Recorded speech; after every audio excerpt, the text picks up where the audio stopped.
Hi, this is John Mearsheimer, and what I'd like to talk about today is the state of the negotiations between the United States and Iran with regard to ending the ongoing war.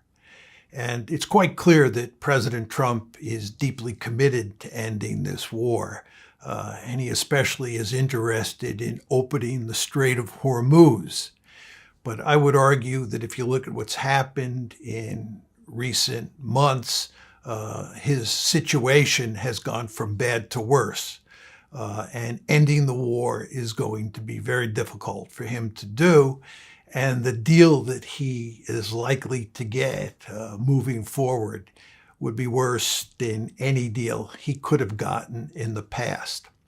But before I get into the nitty-gritty of what's going on today, I'd just like to talk a little bit about sort of the history of negotiations between Iran and the United States going back to the Obama administration. As I'm sure most viewers remember, President Obama in 2015 got a nuclear agreement with the Iranians. It's the famous JCPOA. And that 2015 agreement did allow Iran to enrich uranium, but it is unequivocally clear that there was no way under that agreement that Iran could get a nuclear weapon. President Trump got elected in 2016, and in 2017 he moved into the White House. And remember, the agreement, the JCPOA agreement, was in 2015. In the summer of 2018, President Trump tore up the JCPOA.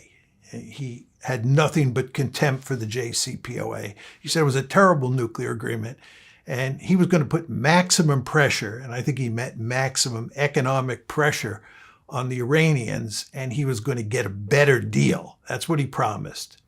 And over the course of his first term in office, he failed to do that. There was no nuclear agreement with the Iranians. And in fact, both the Americans and the Iranians began to violate the JCPOA. Joe Biden came in. He said he was going to try and reinstitute the JCPOA. He failed. And then, of course, President Trump comes back to office in January of 2025. This is for his second term. And unsurprisingly, one of the first things that he turns to is the Iranian nuclear issue, because Biden didn't fix it. And he had promised when he withdrew from the JCPOA in 2018 that he'd get a better deal. But of course, that didn't happen. So he set out shortly after he comes into the White House in January 2025 for the second time to get a better deal.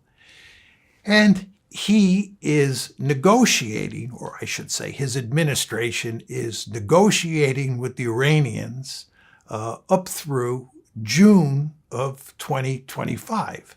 And while the negotiations are going on, the Israelis and the Americans attack the Iranians. And this is the famous 12-day war of June 2025. And this war is aimed at Iran's nuclear capabilities. So I think the basic idea here is that we couldn't get an agreement, couldn't get a new JCPOA or anything like that. So what we'll do is we'll bomb Iran's nuclear capabilities. And that's what we did in the 12-day war. Then, if you fast forward up until February 28th, when another war, another Israeli-American war, was launched against Iran, what you see is that in the run-up to that war, this is the February 28th war, just like in the run-up to the June 2025 war, negotiations were ongoing between the Iranians and the Americans about how to solve the nuclear issue.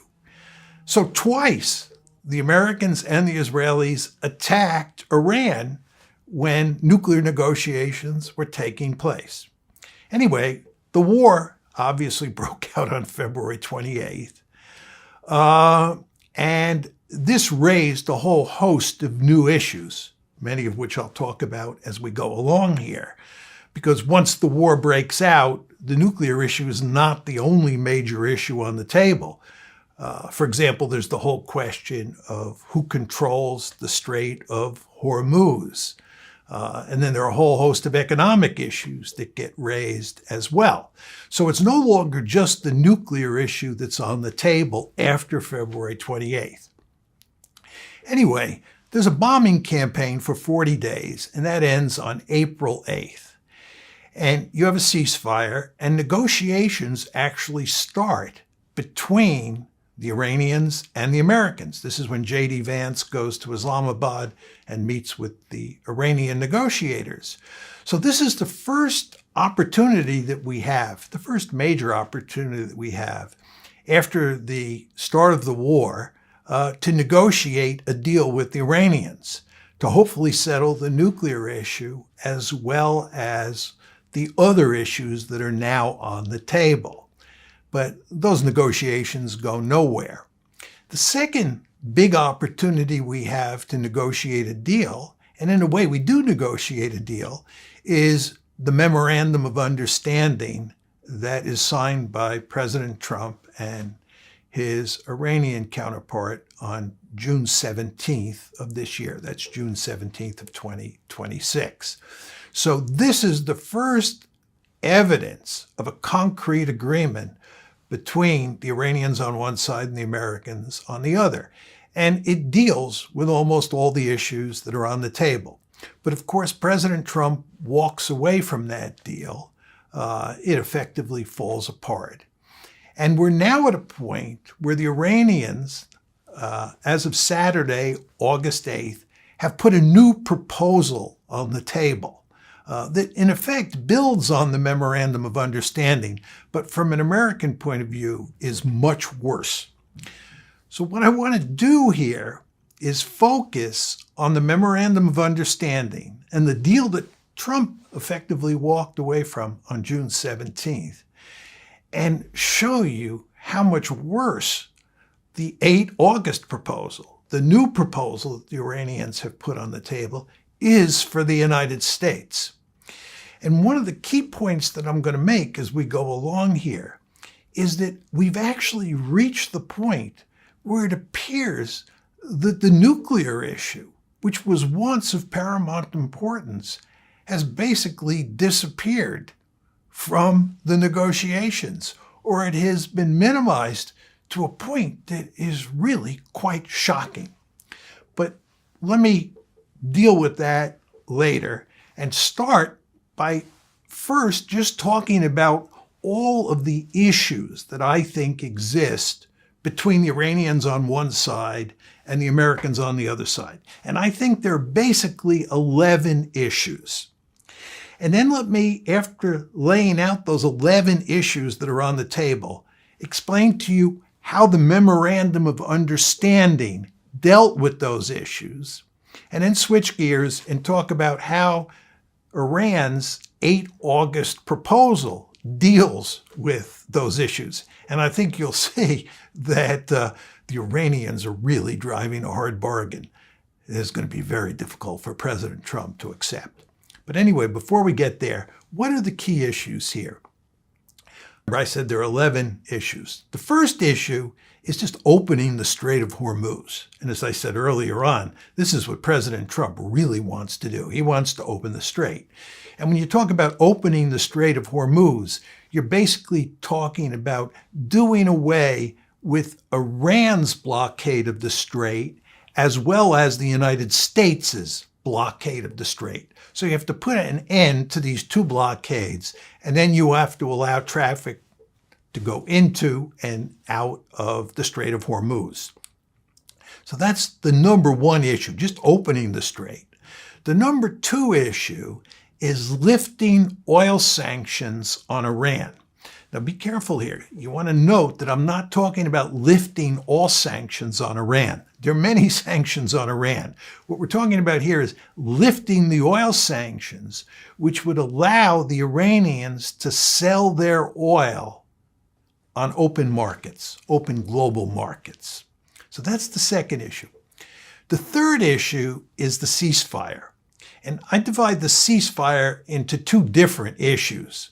First is the ceasefire involving Israel, the United States, and Iran, the three big players in this conflict. So there's a ceasefire involving them, in my opinion. And then there's a ceasefire that deals with Lebanon, the Houthis, Hamas, this is Gaza, and now Iraq. Right? So you want to understand that when we talk about the ceasefire, I'm discriminating between a ceasefire that involves the United States, Iran, and Israel on one hand.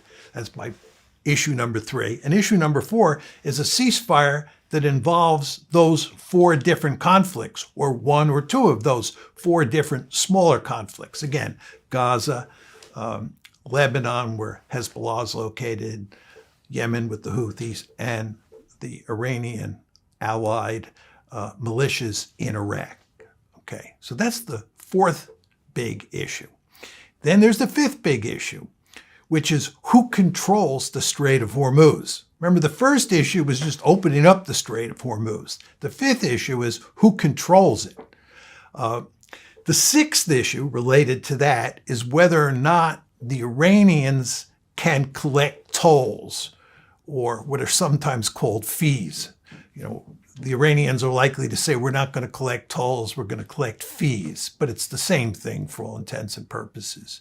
So that is the 6th issue. The 7th issue is the U.S. military presence in the region. And here we're talking mainly about the Persian Gulf. Is the United States going to be allowed to keep its military bases, its force structure in the Persian Gulf? And as everybody knows, before February 28th, we had a robust force structure, a robust set of bases in the region. And the issue here, issue number 7, is what's going to happen to the American military presence. Then we come to issues 8, 9, and 10, which are the big 3 economic issues, and all very important. The 8th issue deals with sanctions. And this is where we're talking about all sanctions, lifting sanctions on Iran, period. Remember earlier on when I talked about the 2nd issue, that had to do with just lifting the oil sanctions. Here, with issue number 8, we're talking about lifting all sanctions. Issue number 9 is unfreezing Iranian assets. $100+ billion of Iranian assets are frozen outside of Iran, and the Iranians obviously want those frozen assets unfrozen. Okay, so that's the 9th issue. And the 10th issue is paying reparations. And the number that's usually thrown around is $300 billion. The idea is that someone, who knows for sure which countries would be involved here, but the Iranians will get roughly $300 billion in reparations if this is ever agreed to. But this is the 10th issue. And again, I want to be very clear here. The 8th, 9th, and 10th issues are what I call like the big 3 economic issues. And that's, reparations, frozen assets, and sanctions, all sanctions, okay? Then there's the 11th issue. And I don't want to argue that this is the least important issue, but the 11th issue is the nuclear issue. And here we're talking about the question of nuclear enrichment. That's the issue. And when we talk about nuclear enrichment, you want to remember there are 2 dimensions to that. One is, are the Iranians going to be allowed to have a nuclear enrichment capability? That's one issue. And then number 2 is what's going to be done with all that enriched uranium that the Iranians have. You want to remember they have a great deal of uranium that's enriched up to 60%. And it's quite easy to take uranium that's enriched up to 60% and enrich it up to 90%, which is weapons grade material. So again, when we talk about the nuclear issue, question number 1 is, can they keep their nuclear enrichment capability? And number 2 is, what do you do with all that enriched uranium? Okay, so those are the big 11 issues. And you can see just how complicated all of this is when you take into account those 11 issues. Now, what I want to do is I want to talk about my understanding of how the Memorandum of Understanding of 17 June dealt with all those issues. And then I want to talk about how the Iranians' 8 August proposal deals with those issues and look at the difference in terms of what's happening here. Okay, let's go to the 17 June Memorandum of Understanding. Up front, there were 4 issues that were basically settled. And once those 4 issues were settled, the negotiations would set in, and then you would deal through negotiations with all these other issues. Now, what issues were settled up front in the Memorandum of Understanding? First of all is opening the strait, right? The Memorandum of Understanding started by saying we're going to open the strait, number 1. Number 2, we're going to lift oil sanctions, just oil sanctions on the Iranians so they can sell their oil in open markets. Number 3, we're going to have a ceasefire between Iran, Israel, and the United States. And then 4th, there was going to be a ceasefire involving southern Lebanon, not involving the Houthis, not involving Hamas, and not involving Iraq, just southern Lebanon. In fact, that was Article 1 of the Memorandum of Understanding. Okay, so you see, there was agreement on 4 issues. The first just had to do with opening the strait, doing away with the blockade. The second said that the Iranians could sell their oil on global markets. And then the third and fourth have to do with the ceasefires. Okay, now what about all the other issues? For example, the whole question of who controls the strait, the whole question of tolls, the whole question of the U.S. military presence, then the big 3 economic issues. This is, of course, eliminating all sanctions, reparations, and the frozen assets. And then, very importantly, the nuclear issue. All these issues were to be negotiated in a 60-day period that ensued after you got a ceasefire in place and after the strait was opened. What's really going on here, I think, is that in the negotiating process, the key issues were the economic issues and the nuclear issue. The question of control of the strait, whether the Iranians can collect tolls, and the question of the U.S. military presence in the region. I don't think those were terribly important issues to be negotiated. I think it was quite clear that the Iranians were going to control the Strait of Hormuz. I think it's quite clear that they could collect tolls. And I think the United States is not going to be able to go back into the Gulf region in any meaningful way, given what's happened since the war started on February 28th. I think what was going to happen in the Memorandum of Understanding is that the United States was going to use those 3 economic levers, removing all sanctions, unfreezing assets, and that's all assets, and the reparations issue, to get a good deal with the Iranians on the nuclear issue. I think to the extent that the United States had leverage over the Iranians vis-a-vis the Memorandum of Understanding, it came with those economic benefits that the United States could cede to the Iranians if they were cooperative on the nuclear issue.